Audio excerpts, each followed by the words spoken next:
Hello बच्चों, good morning. तो आज हम बिहार बोर्ड का हिंदी चैप्टर नंबर 11 जो कि चैप्टर का नाम हो गया लौट कर आऊँगा फिर, जो कि काव्य खंड से लिया गया है। तो यह चैप्टर कवर करने से पहले हम आपको बता दें कि इसमें गद्य खंड शुरू में है 1 से लेकर 12 तक। तो हमें आशा है कि आप लोग गद्य खंड पूरे कवर कर लिए होंगे। लेकिन अगर आप किसी कारण से या किसी वजह से अगर आप अभी तक नहीं कर पाए हैं तो आप प्ले लिस्ट में जाके वहाँ से आप कवर कर सकते हैं। वहाँ पे आप हो सकता है तो आप इसे रीडिंग भी कर सकते हैं, यानी कि बुक भी कवर किया गया है, और चाहे तो आप वॉइस रिकॉर्डिंग भी कवर किया गया है। तो आप दोनों में से कोई कवर कर सकते हैं। और साथ में वहाँ यह भी बताया गया है हर एक चैप्टर का हर एक VVI क्वेश्चन एवं ऑब्जेक्टिव बताया गया है, तब जाके प्ले लिस्ट में देख सकते हैं। जैसे कि आप देख पा रहे होंगे स्क्रीन पर गद्य खंड एवं काव्य खंड मिलाकर दोनों मिलाकर 24 चैप्टर हो जाता है। तो आप इसको याद कर लीजिए, क्योंकि यहाँ से 10 से 15 नंबर का ऑब्जेक्टिव बिहार बोर्ड में पूछा जाता है। आपको ऐसे याद कर लेना है। एग्जाम्पल में हम आपको बता दे रहे हैं। चैप्टर का नाम याद कर लेना है, फिर उसका लेखक का नाम याद कर लेना है, और साथ में आपको यह भी याद कर लेना है कि कौन सी चैप्टर कौन सी भाषा में लिखी गई है, आपको ये भी याद कर लेना है।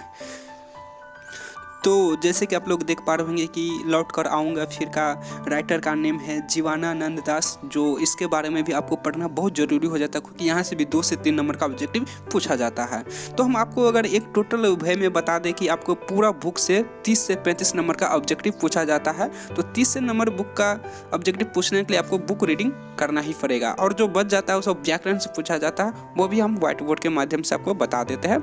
तो फिलहाल हम बात करते हैं यही चैप्टर के बारे में। तो जैसे कि आप लोग देख पा रहे होंगे कि लौट कर आऊँगा फिर इसका चैप्टर स्टार्ट हो गया है। तो यह कविता है, तो आप इसे रीडिंग कर पा रहे होंगे तो सही बात है, लेकिन इसका जो मायने होता है वो सबसे मेन इम्पोर्टेंट हो जाता है। तो अगर इसका आप मायने समझ पा रहे होंगे तो बहुत अच्छी बात है, लेकिन नहीं समझ पा रहे होंगे तो आप हमारे प्ले लिस्ट में जाके वहाँ इसका मायने क्या होता है आप वहाँ समझ सकते हैं। हम आपको बता दें कि सबसे ज़्यादा इसका जो होता है इसका मायने समझना ही बहुत बड़ी बात होती है। तो फिर हम जैसे कि आप लोग देख पा रहे होंगे कि इसमें कुछ क्वेश्चन भी है, तो आपको यह सारा क्वेश्चन याद करने की ज़रूरत है नहीं। जी हाँ, आप सही सुन पा रहे होंगे, सारा क्वेश्चन याद करने की कोई ज़रूरत है ही नहीं। इसमें से सिर्फ हम आपको बता दें 2 से 3 ऐसा क्वेश्चन है जो इस बार नहीं तो उस बार नहीं तो इस बार, यानी कि हम आपको बता दें कि 3 से 4 साल या 2 से 3 साल के अंदर यही 3-4 ऐसा क्वेश्चन जो उलट पुलट के पूछता रहता है। तो आई होप हम क्या बताने चाह रहे हैं तो आप समझ पा रहे होंगे।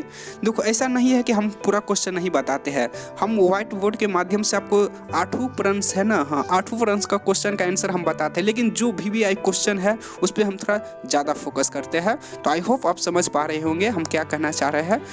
तो आप बोर्ड पे जाइए, बोर्ड पर चलते हैं तो वहाँ पे हम देखिए, आप ये भी आपको प्ले लिस्ट में मिल जाएगा। लेकिन यानी कि जो कुछ कवर नहीं हुआ है तो हम बहुत तेज़ी करते हैं कि हम उसको कवर करके प्ले लिस्ट में डालें, यानी कि यूट्यूब पर अपलोड हम कर देंगे। तो अब जब तक के लिए हम इतना ही रहने देते हैं, और जाते जाते हम बस यही कहेंगे कि पढ़ाई स्टार्ट करना शुरू कर दो और बहाना बनाना छोड़ दो। तो फिर मिलते हैं अगले चैप्टर में। जब तक के लिए जय हिंद, वंदे मातरम, भारत माता की जय।